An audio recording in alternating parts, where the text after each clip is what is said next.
Hi dear friends and subscribers, welcome to the Cricket Happening Show with your host Ram.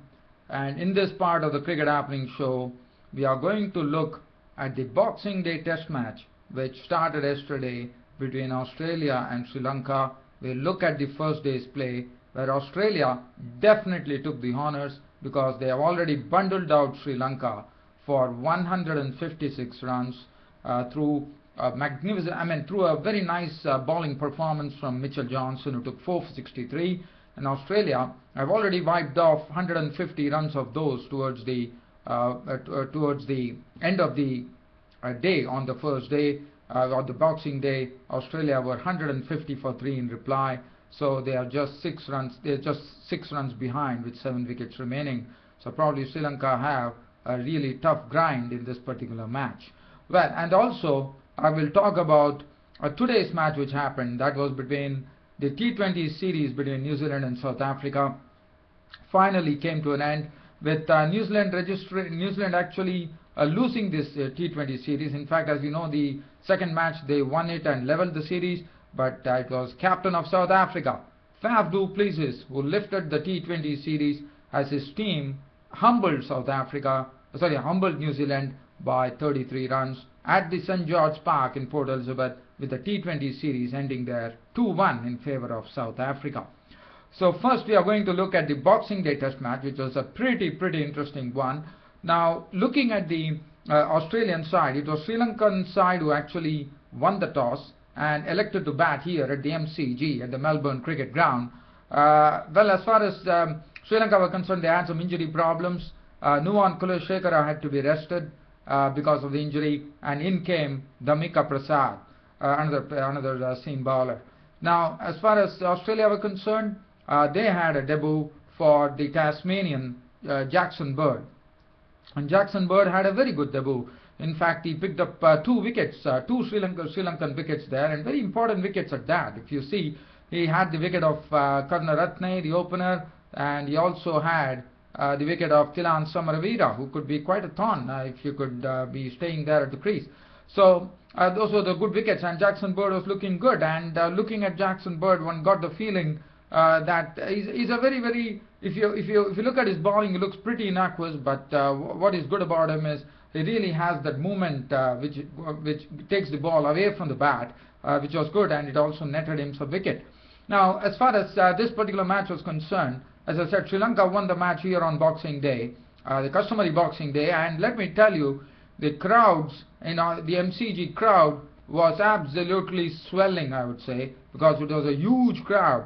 If you look at the figures, the official attendance was at 67,138 spectators were there in the ground, so that you could just imagine after Christmas Day when the Boxing Day starts, what sort of response this test match had on the first day. Definitely bought some good gate receipts for the Australian Cricket Board there at the MCG. Well, as far as this particular match was concerned, was Karunaratne and Dilshan who opened the innings. And Karunaratne, yes, he played one good stroke. Dilshan was there, but well, Australia were the ones who struck it with Mitchell Johnson. And also one more thing of note that I would like to mention here. Jackson Bird got the debut ahead of Mitchell Starc, and the reason that Australia did it is probably they want to because they know, as you know, Australia are having a lot of injury problems as far as the pace bowlers are concerned. Patrick Cummins, James Pattinson, you name them, Ben Hilfernos, everyone are getting injured. So probably, as you know, the very key series coming up for Australia against India in India. So probably that's the reason the chief of selectors and the think tank decided that Mitchell Starc could be rested because he's only 22 years of age. Well, I thought that was a good one, and Jackson Bird definitely made his debut count. 13 overs, 5 minutes, 32 runs and 2 wickets. Now, looking at the Sri Lankan innings, never got a good start. The only shining light for them would be Kumar Sangakkara, who went on to make 58 runs with 8 boundaries, and some of his strokes were real classics. And on his way, he went on to a very important landmark in Test cricket, and that is 10,000 runs in Test cricket for Kumar Sangakkara when he made those 58 runs. And he joined the likes of Sachin Tendulkar, Ricky Ponting and the great Brian Lara of the West Indies.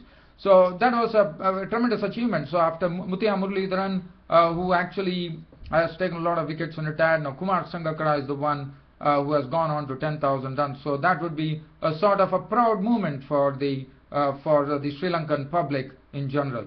Well, as far as I said, this match, it all started with the first wicket going. Karunaratne was claimed by the debutant Bird. Bird got the ball to move away from the bat, and he edged it, way behind the stumps, took the catch. He was gone for 5. Tilagatne Dilshan, got 2 boundaries, but this particular shot that he played of Johnson was a ball which was angled in, and Dilshan was probably trying to drive it, but probably changed the stroke at the last moment, trying to hawk him down the leg side, and it was a pretty ordinary shot from Tilagatne Dilshan, which brought his downfall, as he was clean bowled by Mitchell Johnson for 11 with 2 fours, and Johnson was absolutely pumped up when he got that wicket. And Sri Lanka were 19 for 2 at that stage. And it soon became 37 for 3 when Mahela Jayawardene Siddle was brought in as first change by Michael Clarke, and Siddle immediately responded to his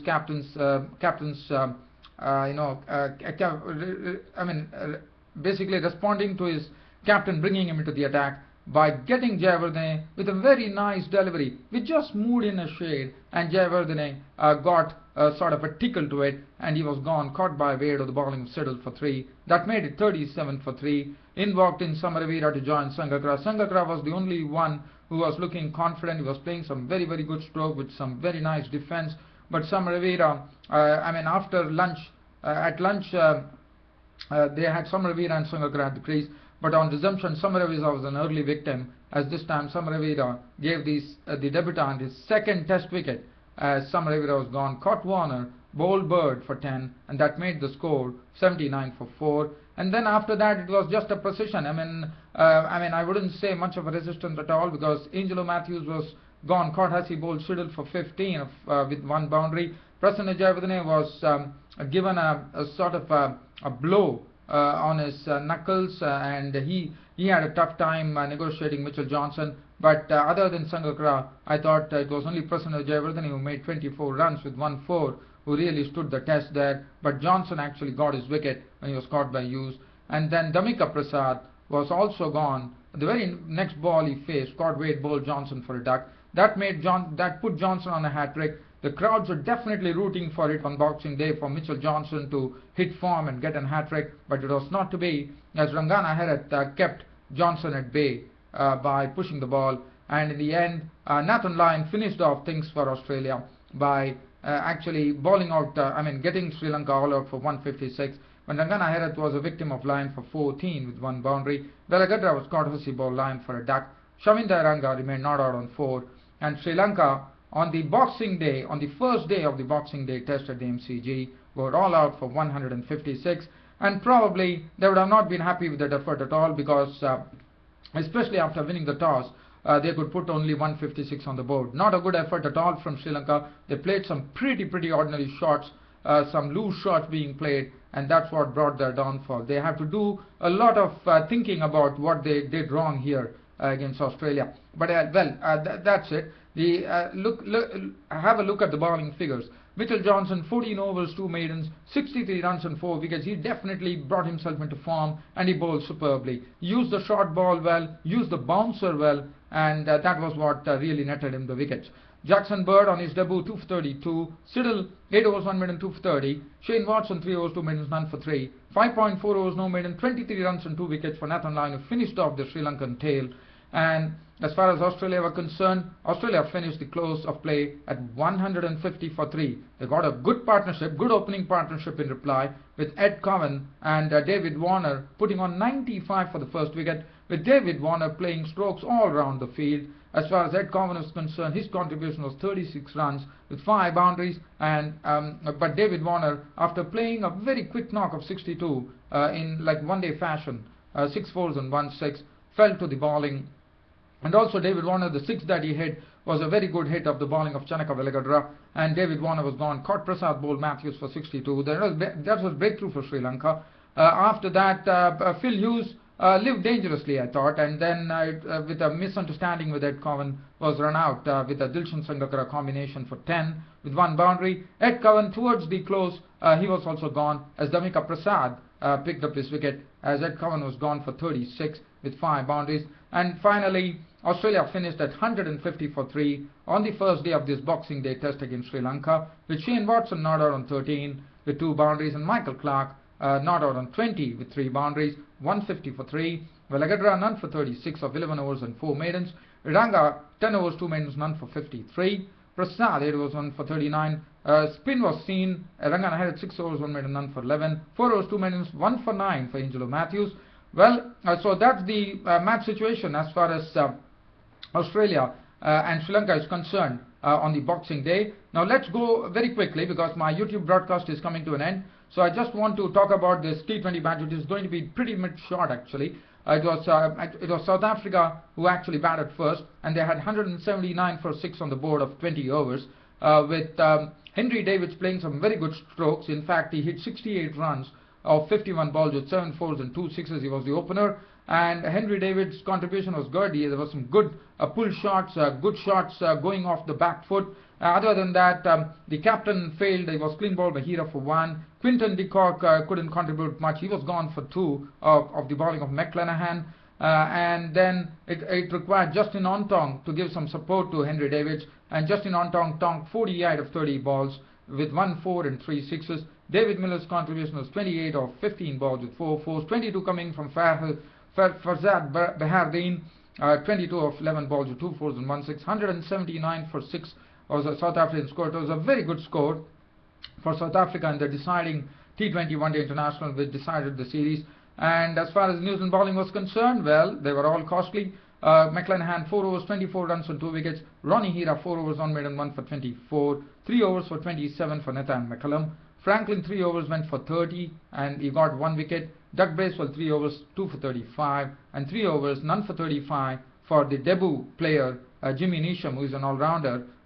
He got none for 35. In fact, Henry Davids from South Africa actually was the player of the match. And as far as New Zealand were concerned, the target was 180 runs for them, and well, they couldn't reproduce anything of the same effort that they put in the last match. And today, the only mainstays, I mean, if at all we can say that there was a semblance of a fight, it was given by Martin Guptill and Brendan McCullum. Martin Guptill contributing 24 of 20 balls with 3 fours. Brendan McCullum only making 22 balls with 3 fours. And let me tell you, the only thing that I would like to tell you here, Aaron Fungiso, the left-arm spinner on debut, the other day leaked a lot of runs, but today he was the wicket taker. He took the wicket of Martin Guptill, who tried to reach a ball and tried to hit him. He was gone for 24. Brendan McCullum holed out into the deep of the bowling of Aaron Fungiso for 25. And Fungiso also took the wicket of James Franklin for 16.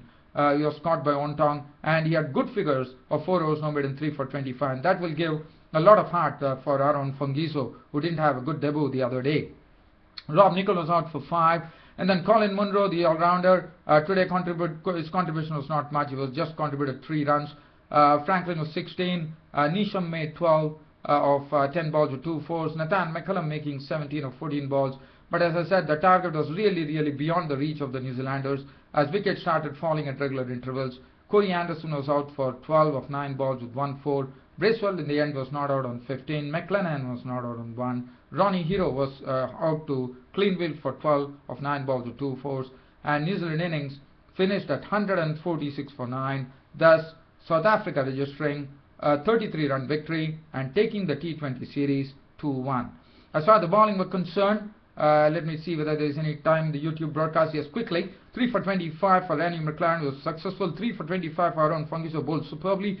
1 for 24 for Peterson. None for 37 for Monty Markle, was costly. 1 for 25 for Roddy Cleanville. None for 9 for Rodney Ontong. Henry Davids, the opening batsman, walked away with the Man of the Match award for his very hard-hitting 67 runs.